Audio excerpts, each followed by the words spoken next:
E aí, gente, tudo bem?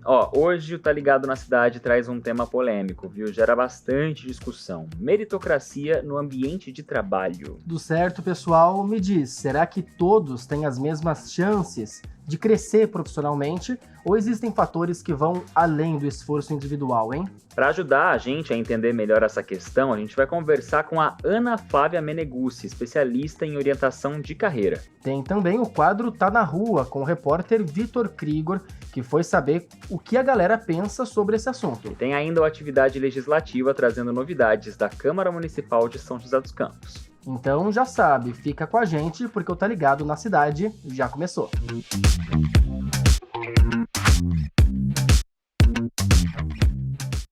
Quando a gente pensa em crescimento profissional, muita gente fala logo em mérito.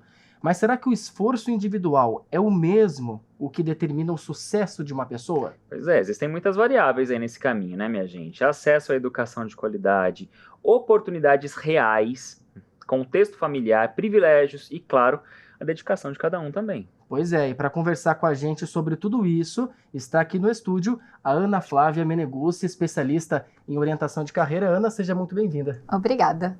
Para a gente começar esse nosso bate-papo, meritocracia no mercado de trabalho. Afinal, o que seria isso? Existe isso no mercado de trabalho? Como equilibrar essa tal da meritocracia com as individualidades de cada um, a realidade de cada um? Tem como equilibrar isso? A gente parte, né, do ponto que a meritocracia, ela depende do seu esforço individual. Então, você vai ser promovido, você vai ganhar uma vaga a partir do seu esforço. Mas como vocês disseram, né, existem outras variáveis. Sim. Então, é uma forma, mas não é a única. Ana, muitas vezes, especialmente jovens, né? Ou quem tá ali numa transição de carreira, também talvez com um pouco mais de idade, acaba se pegando naquele momento de, poxa, parece que as coisas não estão acontecendo para mim, poxa, tô me dedicando tanto e não tô tendo resultados. E a gente corre para onde dá, né, minha gente? Tem gente que vai procurar ajuda com os amigos, vai procurar orientação profissional, e não é incomum encontrar, especialmente na internet, aquele famoso discurso de todos nós temos as mesmas 24 horas, todo mundo pode conseguir ter o mesmo sucesso se seguir a fórmula de bolo XYZ. Ao seu ver, como é que é essa afirmação? É um perigo. Imaginei. Essa afirmação é muito perigosa, porque nós vivemos num país ainda onde existe muita desigualdade, né? Então, a gente não parte da mesma linha de partida, né, igual. Sim. Então, não depende só do nosso esforço, depende de várias, né, intercorrências. É como você disse, muitas vezes a escola que eu estudei não é a mesma que você estudou. Uhum. Às vezes a condição que eu tenho alimentar não é a mesma que a sua. Então o esforço, né, que você precisa para fazer é diferente do meu. E Sim. quando a gente coloca tudo isso na mesma página, é muito perigoso. Bora trazer alguns exemplos práticos sobre isso? A Ana falou que é preciso que vários elementos, vários fatores colaborem para que essas oportunidades sejam dadas. Quais são esses elementos? Estava comentando agora há pouco sobre uma charge que eu vi outro dia na internet, que fala de duas pessoas, uma ao lado da outra, olhando para uma janela, sendo uma pessoa mais alta e outra pessoa mais baixinha. Então a pessoa que era mais alta, ela tinha aquela visão da janela, da paisagem toda completinha, e a pessoa mais baixa tinha uma visão mais limitada. Numa outra charge tinha um banquinho, onde a pessoa subia e conseguia ter a mesma visão daquela outra pessoa, comparando a questão de equidade com igualdade e tudo mais. Bora lá, o que seria esse banquinho na prática, Ana? Quais são esses elementos que podem contribuir como se fosse esse banquinho que a gente trouxe aqui? Nesse contexto organizacional, né, esse banquinho muitas vezes pode ser a educação, pode ser a chance onde a empresa abre para todos os candidatos, sem distinguir ali alguém que tenha um inglês melhor ou que tenha estudado na escola X. Então, quando você usa esse banquinho, entre aspas, você está dando a oportunidade para que esse jovem comece a sua carreira de forma igualitária com o outro, mesmo que essas condições não tenham sido ideais para ele, né? Então, essa diferença é muito bacana quando a gente pensa desse jeito, porque talvez a gente precise antes da meritocracia, oferecer um banquinho. Isso é importante e interessante, né? Importantíssimo, viu? E essa conversa tá boa demais, mas a gente agora faz uma rápida pausa, Thiago, para ouvir quem tá na rua. É isso, o repórter Vitor Krigor foi entender o que a população de São José pensa sobre isso tudo, sobre meritocracia. Vamos conferir. E aí, você é o tipo de profissional que entrega muito e não recebe nada? No Tá Na Rua de hoje, eu, Vitor Krigor, vou bater um papo com a galera sobre meritocracia no ambiente profissional. O que será que eles têm a dizer? Bora lá conferir. Qual é o seu nome? Manuel. Manuel, eu quero saber o seguinte, já aconteceu ali na sua experiência profissional de você desejar uma vaga, abrir a oportunidade, mas no final não ser escolhido? Infelizmente isso ocorre bastante, com frequência, porque nem sempre a meritocracia é levada em consideração.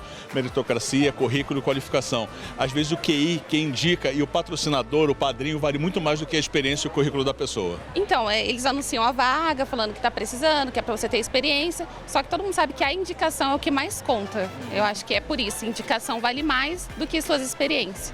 Olha, nunca aconteceu comigo, mas em ambiente corporativo a gente sabe que alguns casos costumam acontecer, então eu acho que é um pouco uma questão de desempenho, impacta bastante, mas eu também acredito que você tem uma pessoa que tem network, tem mais contatos, também faz um pouco de diferença, sim. Chegamos no network. Você acha que é comum, por exemplo, aquela pessoa que subiu na empresa ter sido indicada pelo amigo, ou já conhece o dono da empresa há algum tempo, ou talvez seja até o favorito do coordenador? O que você pensa sobre isso? Eu acho que acontece, até com uma frequência até que média, né, digamos assim, mas eu acho que isso talvez em empresas menores, mais empresas familiares, deva acontecer com maior frequência, mas eu acredito que sim, isso é um fator que impacta e influencia. No serviço que eu trabalhei, meu primeiro, fiquei 10 anos lá. Trabalhei, não foi, amiga? Trabalhei, suei, aquele famoso coringa, sabe? Serve para tudo. Pra tudo, da prefeitura, tampa buraco. Trabalhei, ensinei. Aí eu falei pro meu chefe, quando vocês vão me promover? Ah, não, surgiu uma vaga aqui, a gente vai te promover. Cadê a promoção? Foi pro colega. Foi pro colega que eu ensinei. Vamos ver a opinião da nossa amiga aqui, se foi diferente ou foi triste como a dele. Pera aí, como que foi a sua experiência? Mais ou menos, depende da empresa, né? Mais ou menos já é melhor do que a dele, né? Não dá pra generalizar, né? Não dá pra falar por todo mundo, mas... Você acha que existe aquele QI ali, o amiguinho do coordenador, favorito da gerência? Com certeza, mas também existe gente que merece e vai chegar lá. No meu trabalho, né, assim, bastante pessoas, assim, sobe de cargo, alguma coisa assim do tipo, porque fica ali um puxando o saco do outro, alguma coisinha. Clássico puxa-saco do chefe. Sim. E é isso, né? Aí eu acho que é por isso que são promovidos. E se você pudesse dar um conselho ali para as empresas, para o RH, o que você falaria? Como que a gente poderia mudar essa cultura? Eu acho que o RH, o gerente, poderia dar mais mérito para as pessoas, né? Para poder eles subirem de cargo sim porque merece, não porque um conhece o outro. Se você pudesse dar uma opinião para os RHs, que tipo de opinião que você daria? Considera o esforço que a pessoa teve, considera a carreira da pessoa, o currículo, porque o QI pode agradar um chefe, mas na hora do resultado, na hora da entrega, vai valer muito mais o currículo e a qualificação da pessoa do que o padrinho e o QI.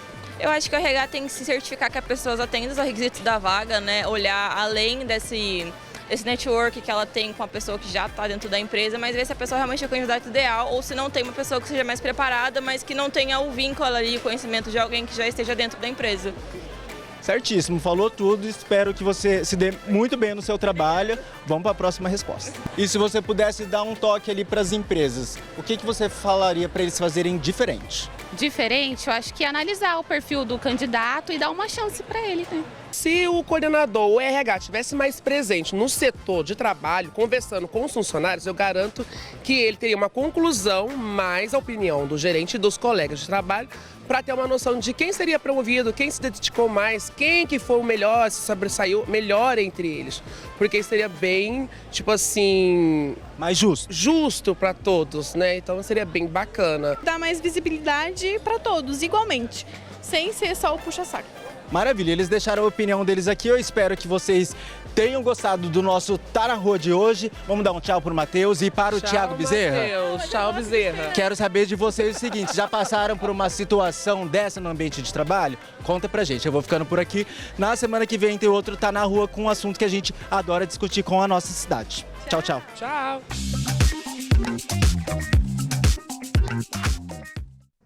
Foi unânime ali, né? Todo mundo, não teve um ali que escapou dessa resposta do tem a indicação, tem o network, tem o famoso QI, que é o que indica. Então, respondendo ao senhor Vitor Krigor, quem nunca passou por isso, Vitor? Com certeza todo mundo que já tem experiência aí no currículo por algumas empresas já viu isso acontecer, né? Você também, com certeza. Com certeza, acontece nas melhores empresas e nas piores também. Nas piores também. Acontece em todas. E por isso que a gente está discutindo esse assunto aqui, né, Thiago? Porque é um assunto que está em alta, a gente está com a Ana aqui no estúdio para falar sobre essa questão, a questão da indicação. Acontece, é natural que aconteça nas empresas, mas é por isso que o RH, o profissional que cuida dessa parte, precisa ficar atento para conseguir equilibrar essa valorização do funcionário também, né, Ana? Ouvindo, né, o pessoal ali na rua, acho que tem uma parte importante que é você saber de que forma e por que você vai ser avaliado, né? Quando essas cartas estão claras no jogo, né? Olha, eu espero que você entregue isso, eu espero que você faça dessa forma, aqui está o seu horário, porque daí numa promoção, numa discussão de eu estou entregando, não estou entregando, estou indo no caminho certo ou não, você sabe para onde está indo. Porque aqui, né, o pessoal está dizendo, poxa, eu me esforço, mas quem leva, né, a promoção é o colega. E quando você tem isso esclarecido, fica mais fácil, né, numa conversa de, olha, onde eu estou errando aqui, né? O que falta para eu ser promovido? Sim. Onde eu estou deixando a desejar? Né? Uma conversa mais profissional com o seu chefe pode te orientar nesse sentido, para que você não fique só ali no achômetro, né? Acho que eu estou indo bem, acho que eu vou ser promovido, né? Acho que essa conversa de alinhamento é importante. Com certeza. E isso a gente está falando de uma situação em que os profissionais já estão na empresa e estão em busca de uma promoção, de um novo cargo ali dentro, mas já fazem parte daquela equipe. Agora, essa discussão às vezes começa antes, começa naquela fase de selecionar quem vai preencher uma vaga. E aí tem algumas questões bem específicas, Ana. Por exemplo, a cota para pessoas pretas e pardas, ou mesmo as vagas específicas para PCD, pessoas com deficiência. Vale a mesma regra? Acredito que sim, acredito que a gente volta para o assunto do banquinho, né? É muito importante que a gente abra oportunidade para essas pessoas, né, de uma forma onde elas possam depois, com seus esforços, alcançarem as promoções e os seus espaços, mas como porta de entrada, eu acho que é muito importante a gente cada vez mais olhar para essa população minoritária mesmo num processo seletivo, né? Então, quando eu dou oportunidade, quando eu não discrimino pela universidade, quando eu não discrimino pela idade, quando eu não discrimino pela cor, eu estou dando chance, né, de evolução, e a gente tem tanta gente talentosa por aí, né, tanta gente boa, que só precisa mesmo dessa oportunidade para mostrar o seu talento. E também não discriminar pelo nível de formação da pessoa, como, por exemplo, a gente estava conversando agora há pouco, Ana, sobre a questão do nível do inglês, por exemplo. Uma vaga de estágio que exige um nível de inglês avançado, essa pessoa vai acabar se saindo muito mais na frente do que a outra pessoa que ainda está iniciando ali os seus estudos do inglês. Mas, poxa, é uma vaga de estágio. Por que você vai exigir um nível tão alto de inglês para uma vaga de estágio? Isso também tem a ver com esse assunto? Com certeza. Acho que quando a gente pensa sobre isso, né, e pensa, eu estou abrindo uma vaga de estágio onde eu posso abrir mão, né, desse requisito e oferecer para os estagiários que estão na minha empresa a oportunidade de aprenderem o idioma. E daí sim eu começo a ver quem que vai estar se esforçando para aprender, quem vai estar ali se dedicando, né, para fazer aula de inglês. Mas quando eu abro essa oportunidade, porque senão a gente nem consegue que ele alcance isso, né? É aquele papo da empresa exigir experiência para contratação, às vezes até para estágio. né? Às vezes até a Acontece vaga de muito. estágio pede experiência prévia. Mas Uhum. como é que vai ter experiência se ninguém contrata, gente? Como um é que vai ciclo, ter né, a primeira Thiago? oportunidade se ninguém chama, não é? Ou às vezes a gente reclama muito dos comportamentos hoje da geração Z, né, milênio, mas quanto eu estou disposto também a orientar, a treinar, a desenvolver? O Sim. papel da gestão também é esse, né? Então, a gente apadrinhar, né, um estagiário, um jovem aprendiz que chega na minha empresa e que eu não vou ensinar só o Excel, que eu vou ensinar também, né, de repente, olha, aqui a gente pode fazer dessa forma, é importante você fazer isso, se posicionar assim. Então, acho que também a gente pode contribuir com o desenvolvimento das habilidades também comportamentais. E você acredita que hoje em dia as empresas estão prestando mais atenção nesse ponto, Ana? Você acha que está no caminho, ainda falta um pouco? Acho que ainda falta. Eu acho que tem um pouco do que eles disseram, né? Empresas maiores, né, multinacionais, têm se aberto um pouco mais, mas a gente está falando também de empresas familiares, empresas menores, que, né, que o recurso ali é importante na entrega, então a gente ainda também vê essa desigualdade dentro das empresas. Pois é. Bom, pessoal, a gente tá batendo um papo muito interessante aqui, mas agora vamos fazer uma pausa rapidinha. Na volta, a gente tem mais conversa com a nossa convidada, Ana Flávia Meneguzzi. Isso mesmo, não saia daí porque o Tá Ligado volta já.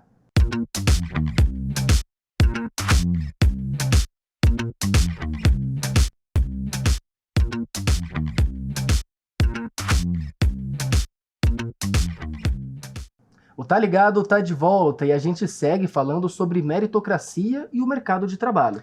Dando uma força aí nesse tema, a gente está recebendo hoje aqui no estúdio a nossa convidada Ana Flávia Meneguzzi, que é especialista em orientação de carreira.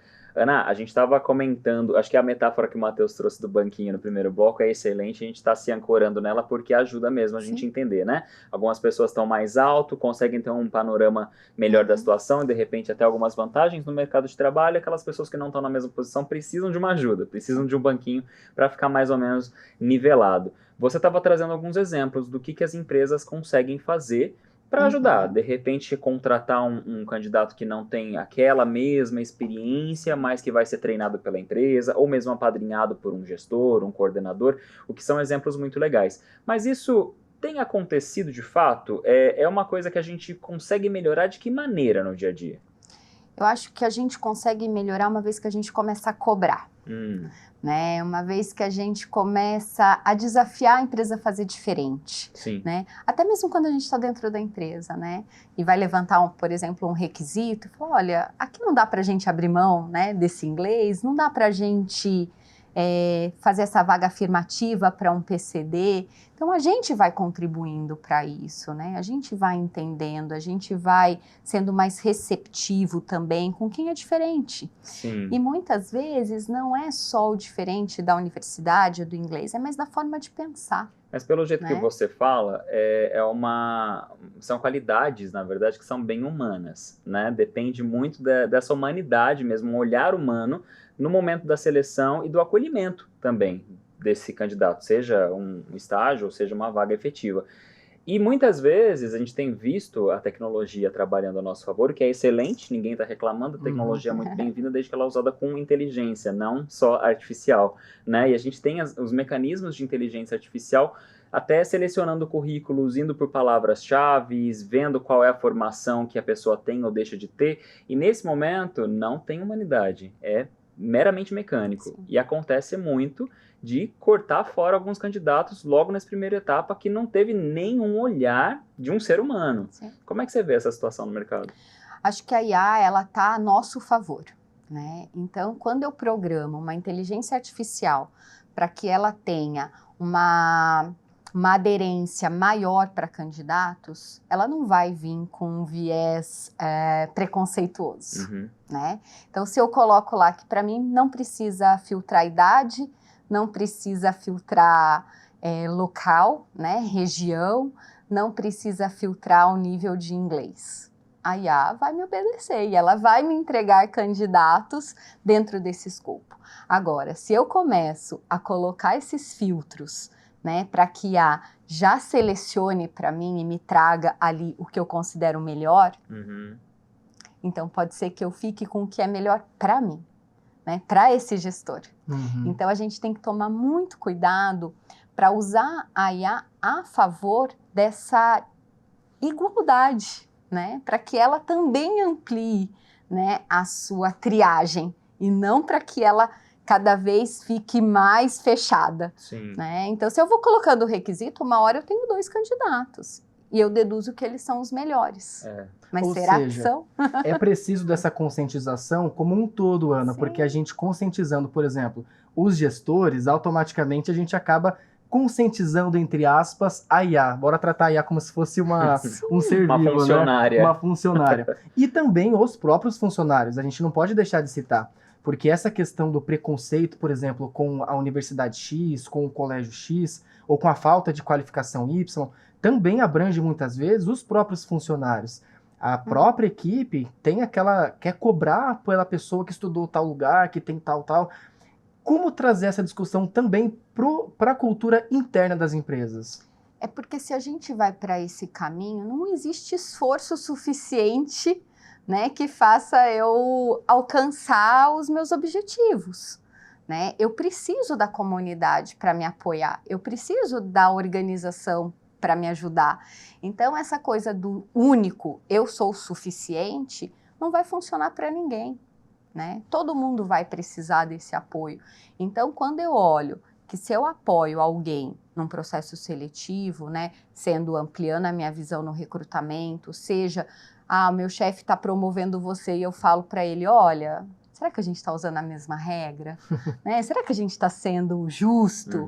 Né? Será que não é legal a gente fazer aqui, né, um trabalho diferenciado para a gente ver quem está, né, colocar ali uns dados, né, ver realmente quem que entregou. Então, quando eu começo a fomentar esse tipo de discussão, eu amplio essa discussão da meritocracia. Ana, a gente está quase no finzinho do programa e eu só queria aproveitar esses instantes finais para a gente virar um pouquinho, porque a gente passou bastante tempo falando assim de como as empresas podem agir, como os gestores, os coordenadores conseguem filtrar melhor e chegar num nível um pouco mais igual para todos os candidatos.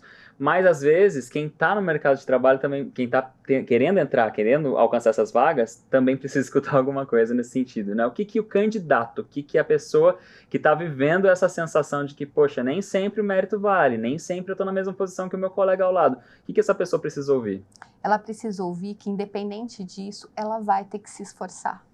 Ela vai ter que fazer a parte dela, né? E qual que é a parte dela? É estudar, é estar sempre aprendendo, é se adaptar, é não ser o reclamão, sabe? É sair desse papel de vítima, né? É isso que tem que fazer, gente, porque é o que eu disse, não depende só do sistema, mas também não depende só de mim, é uma conexão. Exato. Tá certo. Tem que seguir. É isso, quero agradecer a Ana pela participação, seja sempre bem-vinda, viu? Obrigada. Papo muito importante, Thiago, pra gente refletir sobre as nossas condições de trabalho, sociedade, tudo isso, assunto que está interligado com a nossa sociedade. É isso, muitas reflexões importantes. E olha, a gente vai para um intervalo bem rapidinho, mas é rapidinho mesmo, tá? Porque já já tem o quadro Atividade Legislativa. Não sai daí.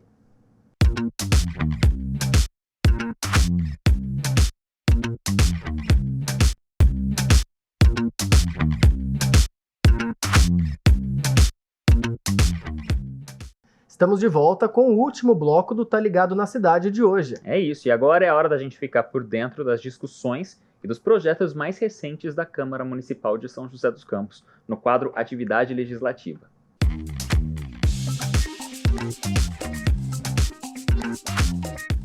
E com vocês, o nosso colunista, Rafael Hoffman. Bem-vindo mais uma vez, Rafael, tudo bem? Tudo bom? Fala aí, Certo. Rafael. Satisfação estar com vocês. Bem-vindo, fica à vontade.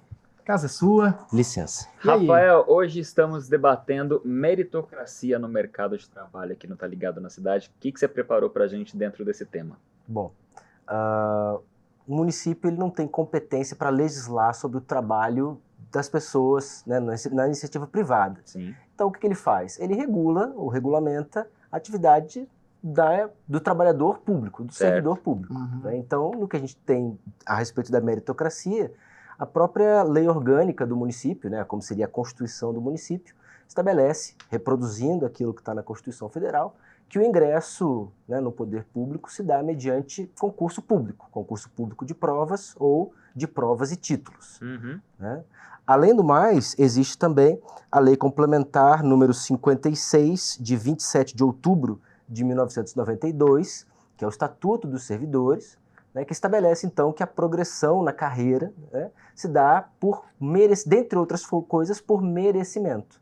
Né? Então, uma série de requisitos que são estabelecidos, né, através de uma outra lei complementar, que é a Lei Complementar número 453, de 8 de dezembro de 2011, já bem mais recente, que coloca alguns requisitos, né, atualiza essa lista de requisitos, tantas horas de cursos, bom comportamento, produtividade, né, avaliação periódica de desempenho, enfim, uma série de requisitos para que possa, então, galgar, né, o servidor possa galgar, subir na carreira, através da meritocracia, do merecimento. Né? Inclusive é algo que serve ali de parâmetro para ver a classificação dos candidatos, né? Porque às vezes a diferença é pouca, de poucos pontos por, sei lá, um certificado a mais que a pessoa entregou ali no concurso já consegue garantir a vaga, né? Existe essa avaliação de quem tem mais horas de curso, quem tem melhor assiduidade, melhor nota na avaliação de desempenho anual, né? Enfim, todos esses índices são avaliados.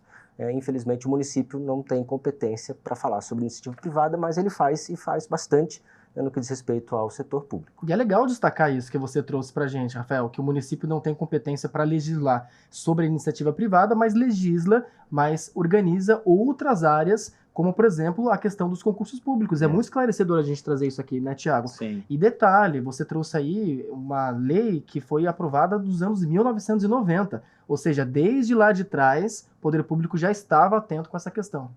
É algo corriqueiro, né? Corriqueiro. Algo que vem de muito tempo. E assim continuará. E com certeza vai. Agora, uma coisa que é legal a gente falar, antes de liberar o Rafael aqui, é a respeito dos concursos, que sempre tem aquela coisa, né? O pessoal quer saber quando tem concurso, seja para a Câmara ou para qualquer outro órgão. Como é que faz, Rafael, para a gente ficar sabendo se tem concurso em aberto ou não? Geralmente, grandes concursos têm notícias, né, em sites de repercussão, de grande repercussão, jornais. Né? O ideal, realmente, são os editais. Né? Então, toda vez que abre um concurso, né, esse concurso é publicado no Diário Oficial, ou da União, ou do Estado de São Paulo, do município. Tá? Então, existem alguns servidores, alguns provedores de acesso, né, alguns sites que são especializados em fazer a varredura do Diário Oficial, dos municípios, da União, enfim, localizando para ver se tem chamamento para concurso público. Né? Alguns prazos são curtos, então sempre consultar ali semanalmente, pelo menos, ou quinzenalmente. Fica de olho, né? E no caso da Câmara Municipal de São José dos Campos, você pode acessar esse site que está aparecendo aqui na sua tela, ficar sempre de olho. Como ele falou, vai uma vezinha por semana, dá uma olhadinha lá, quem sabe, não tem alguma coisa aberta. É bom ficar de olho. Vale checar. Aqui da Câmara de São José, como outras também, né? Ficar de olho aí nas oportunidades. Rafael, obrigado pela participação. Imagina, por mais uma semana, meu amigo. Até a próxima. Obrigado, Rafael. Obrigado você também que tá assistindo, tá ligado? Obrigado pela sua companhia. Semana que vem a gente tá de volta. É isso aí, Thiago. Fica o convite para quem tá nos acompanhando, seguir nos acompanhando no YouTube e também aqui na TV Câmara São José dos Campos. Tchau, pessoal. Até a próxima.